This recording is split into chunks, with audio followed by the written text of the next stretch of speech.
This is the recently refreshed 2016 Toyota RAV4. Now the funny thing is, last year they sold over 300,000 of these. That's around 60 to 70% of the entire population of Wyoming. So there must be a reason why. So let's have a look, shall we?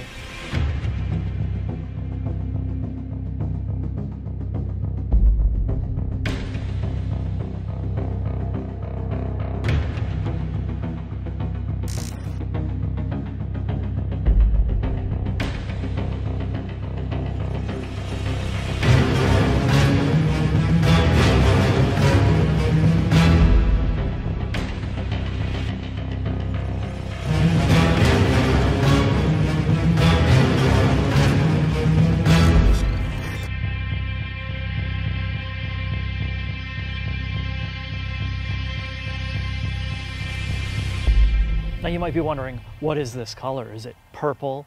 Is it black cherry? No, actually it's black currant metallic. Every single person that looks at it says, that's unique.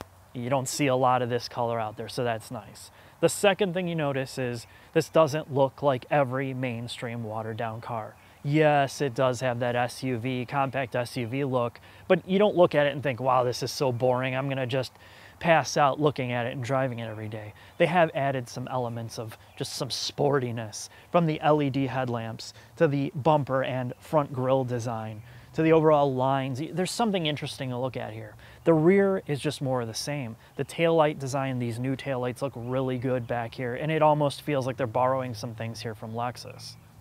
This RAV4 has an electronic liftgate, which you can operate via your remote control or this button here. Now, like most electronic lift gates, and I complain about this all the time, it just feels like it takes forever to open. I just want to push it up myself. And then if you do that, it just stops dead in its tracks, of course. And then you have to, I don't know, kind of force it up the rest of the way. Once you get in the back of the RAV4 here, this is where all of this makes sense. And you realize where this totally destroys a hatchback or a compact SUV. There is a ton of space back here. When you put these back seats down, you could literally fit a whole bunch of farm animals. You could probably fit a hog in here, some type of geriatric baboon, and have plenty of space to spare. It's one of its best features if you're looking for a SUV.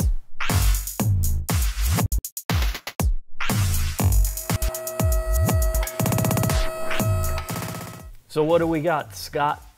It looks like a Lexus NX to me. Yeah, that's because it's the same chassis. Although I know the owners will argue that this is nothing like the NX 200T. They spray painted the struts blue on this one. That one had black ones. Oh yeah, so what's the blue give you? Tokikos. They look sporty. That could account for its quite firm ride as well. Probably. But we did just a quick review of our underbody shots of the NX 200T, and indeed almost all the suspension components are identical. So there may be some differences in terms of bushings and, you know, sound deadening, but for the most part, this RAV4 is, you know, a tried and true platform. It's been around for a long time. It looks like the old RAV4s too. You have strut-based front suspension, stamped steel, cast steel parts. There's really no use of aluminum anywhere to be found, you know, aside from engine and transmission and the differential. But, you know, this is a platform that's been around, and you really shouldn't have any issues with it. You haven't seen any issues with the RAV4s, have you? Except for the 4-cylinder motors. Like, what's the problem? Oil consumption. There's no problem with those. And now all of a sudden a recall came out where they're ringing the motors. But I don't know what year that goes up to, so. That's not the newer. No, that's back to ancient. like 08. Okay. So. As we move to the center of the car, we see there is a two-piece drive shaft. Nothing unusual here. Do you see any problems with the drive shafts or the all-wheel drive system on these? Not usually, but usually with a two-piece drive shaft, you end up, if a U-joint goes bad, you got to throw it in the garbage and buy a new one for $1,000. The back is a compact double wishbone suspension. They cram a lot of suspension into a small space, and you can tell again by the trailing arms, the upper control arm, how it's bent like a freaking something. Yeah. A boomerang. Yep. So it doesn't hit the car? The sway bar length and overall how compact the sway bar and the end links are. And of course, the extreme angle that the dampers are on. You can tell they tried to fit as much in here as possible in the least amount of space. Yeah, it's almost amazing when it's on that big of an angle how it can even work. All right. We're under the hood. What do we have here? Some dual VVT-i. How many liters? 2.5. It's not a bad motor. You haven't seen too many problems with the 4 cylinders except those certain model years with the rings, right? Mm-hmm. Any problems with the V6 RAV4s? Not yet. No problems with the all-wheel drive system? No. Okay. There's really nothing too exciting to talk about under here. It's a very empty. It's a chasm. I don't even know what. I can't believe there's so much room. There's not covers over everything, and I know.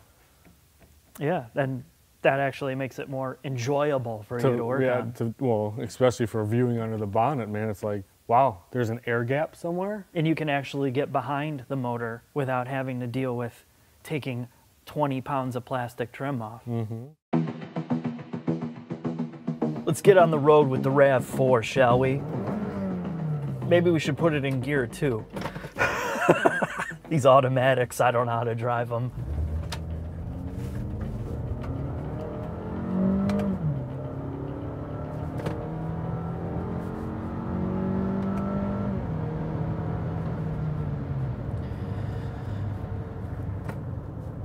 Let's talk about one of my favorite things about the RAV4, and that is steering feel and steering effort, more importantly. In slower speed transitions, there is really good weight to this wheel. Most modern cars now have opted for electric power steering, and when you have electric power steering, it gives you this very synthetic, just over boosted feel. It's numb. In the RAV4, especially in slower speed maneuvers, there's just a really good weight. You feel like you're connected to the wheels. You feel like you're driving a car and not a simulator. You can't take this wheel and spin it back and forth with a pinky. And that's why it's one of my more favorite features of this car.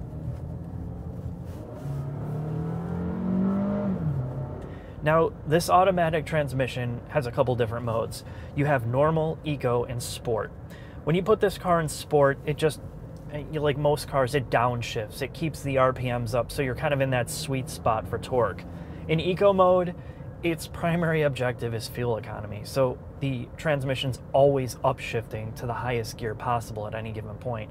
The throttle feels a little bit more dead when you push down the throttle. It's not as responsive. But in normal mode, it's kind of a good balance of both, and I find that the throttle response is really good on this car. The only negative part about it is the transmission behavior. It seems to gear hunt a lot, specifically when you're starting from a standstill and you kind of get going and you're just really kind of lazy on the throttle. You're not heavy on the throttle. It seems to get going and then gets confused and will downshift to a lower gear to kind of get it going. It just randomly does that, and it's just one quirk about this car that I kind of haven't got used to. Most people will never notice that behavior though. All right, we're gonna go in manual mode. We're in sport. And let's take a look at some of the handling. The transmission automatically downshifts for you even in manual mode, so it doesn't hold revs, so it kind of makes it pointless. But again, this is not the car that you're gonna be manually shifting in automatic. Everybody's gonna leave it in automatic mode, so that's exactly what we're gonna do. We're gonna leave it in normal, we're gonna leave it in automatic and take it through some of the turns.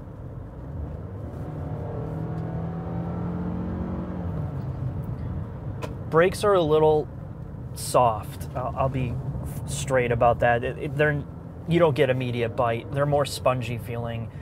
So if you like a really hard, firm brake pedal that reacts instantaneously, that's not this car.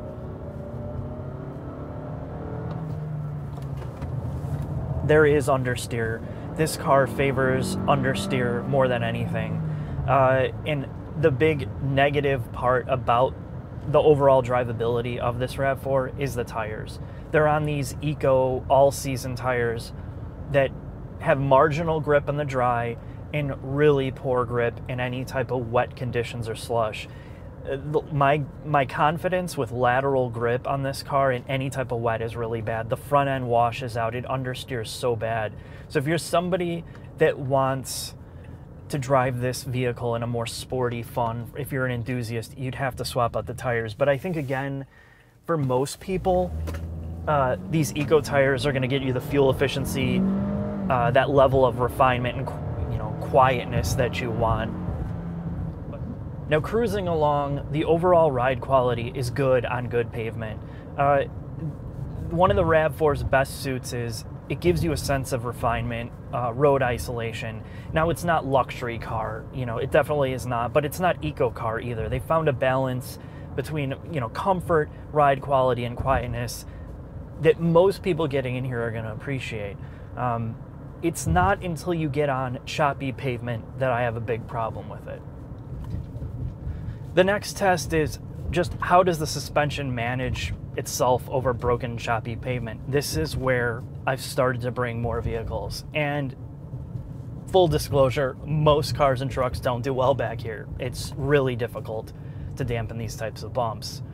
So in terms of the RAV4, I kind of expected that it would do better back here. I really did. I thought it would have a more controlled, more dampened ride. But I think what Toyota did here is they over-dampened the shocks here to give it that more firm, sporty feeling.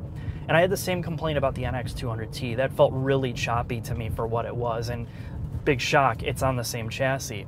The first thing the owner said is, did you check the tire pressures? Because it shouldn't be like that. Well, I did on that car, and that's the first thing I checked here. And yes, the tires were overinflated by 4 PSI at 36 all around.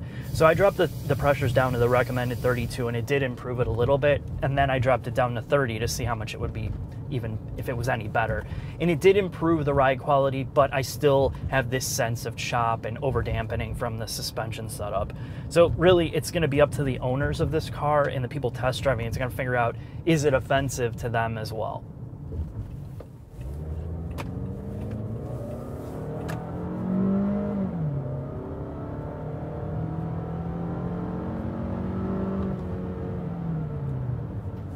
Acceleration. Overall, I'm pretty happy with it. It's a 4-cylinder. Will this ever be like the days of the RAV4s with the V6? No way. I mean, you could win some serious street races with that thing. Not here. But the good thing is it's tuned, it's tuned for how you would drive every day. The torque and the power come on really early. You get this surge, you get thrown back in your seat a little bit as you get going. And the actual throttle tuning is pretty good, especially in sport mode. When you hit the throttle, it just comes alive. And I think most people are gonna have zero complaints about this. Now, is it as refined as a V6? No, it's not. I mean, especially on cold starts when it goes into that valve overlap mode to heat up your emission system, man, it sounds bad. But once you get going, it's a pretty much quiet, non-offensive driving experience. I was driving at night, and I could not see in snow and a lot of sleet. And I think mostly because this car has LED headlights and brights. Now, that's actually a good thing for most modern cars, but I find that the color temperature is way too high for headlights for me. They're probably around 6,500 K, which means they're blue. They look very blue. And specifically when you turn on the fog lights for this thing, you can tell the difference between a standard halogen bulb and an LED bulb is just a massive difference. And the negative part is, in the snow specifically, everything looks washed out. You don't have clear vision on the outer edges of the road because everything's just whited out and blue looking.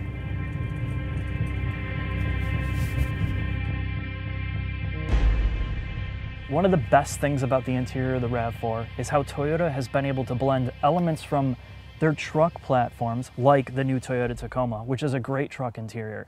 You have these more ruggedized feeling switches. Some of the placement of the switches and the vents and the plastics feels like it's lifted straight out of a truck. But they're not neglecting what car people like. The soft touch plastics, materials, the steering wheel, the turn signal and wiper stalks feel very car-like. The door handles, the switches. So they've blended both here, and they're trying to appeal to both audiences, both car and truck people. Now, many people looking for a RAV4 are going to be interested in the safety features because when you're getting on a class of vehicle, you want that stuff. And this doesn't disappoint. You have lane departure warning, lane departure assist, sway warning, which means if you start weaving around in your lane too much, the car recognizes that and tells you, hey, take a break. You have blind spot monitoring, radar cruise control, a 360 camera system, which it works, but it's not the greatest. You have parking sensors, which I find very helpful. It tells you just how close you are to something in front of you or behind you when you're parking, which is almost a must-have when you get into a bigger vehicle. Now, in terms of ergonomics, this is a pretty well-sorted interior. Like I said, it's kind of that combo between a truck and a car. So some of these switches and buttons don't really make a lot of sense in terms of their placement. Like your seat heaters, your sport mode and all that is kind of buried down here. You can't really see it line of sight. The second thing is this center stack area is pretty well laid out. It's all physical controls, no capacitive touch. It's really easy to find what you're looking for and press. Now, the only negative thing here is because this is on an angle and they've chosen this glossy plastic over the top portion of this, it's really reflective. And it's really difficult to see in direct sunlight. You can't see usually the right or left side of this little LCD screen. And it's a fingerprint micro scratch magnet, which is kind of annoying. But one thing that they did here with this head unit, the touchscreen, is it's not capacitive touch. And it doesn't have this glossy finish that some of the other Toyota cars have. So it's a matte finish, so you don't get a lot of glare, and you can use this in the winter with gloves on. You don't have to, take your glove off or have special gloves to touch the screen. It's resistive, which is actually in a vehicle like this preferable for me. In terms of interior space, this isn't going to disappoint. There is a ton of front legroom and a ton of rear legroom. You're always going to be comfortable. The only thing that I found annoying is that when you want to fold down the rear seats, you actually have to move these seats pretty far forward. Otherwise, that headrest in the back gets caught on there. So that's one annoying part. But in terms of cargo capacity, cup holder design, just storage design, there's little nooks and crannies in here that most people are going to really appreciate. Let's talk about infotainment for a second, which is your touch screen and all the apps on here. For the most part, this system works pretty well. Now, unfortunately, like most of the modern Toyota systems, including the Lexus devices, the graphical interface, just the overall look and feel of it doesn't seem very modern to me. This is one area where they're lacking compared to a lot of other manufacturers. It just doesn't look very pretty. Yeah, it's kind of functional, but getting around is mostly dependent on the touchscreen. You don't have a central command knob here, so that's something to note. The second thing is they use this JBL new Green Edge technology for their sound system, which means they've reduced the overall size of the speakers, rely more on subs, and they use better quality speakers and a more efficient amplifier to save weight. What does all that mean? Well, honestly, it sounds pretty decent for what it is. What they're doing is working here. It's actually one of the better sound systems in its range, so that's something to look forward to. Overall, the mapping, the overall speed of the interface is just kind of average. Just scrolling around and moving around, there is some delay, there is some lag, and just, again, graphically, it's not very appealing. The RAV4 is a great example of how to make a mainstream vehicle work for a little bit of the enthusiast, somebody who wants to have a little bit of fun, somebody that's a truck person and a car person, to fit it in an everyday, doable, reliable package. It's really kind of hard to complain about anything major here because it has a history of reliability for the most part. It has its problems like most manufacturers or models throughout its history, but you're going to buy this and not have too many problems.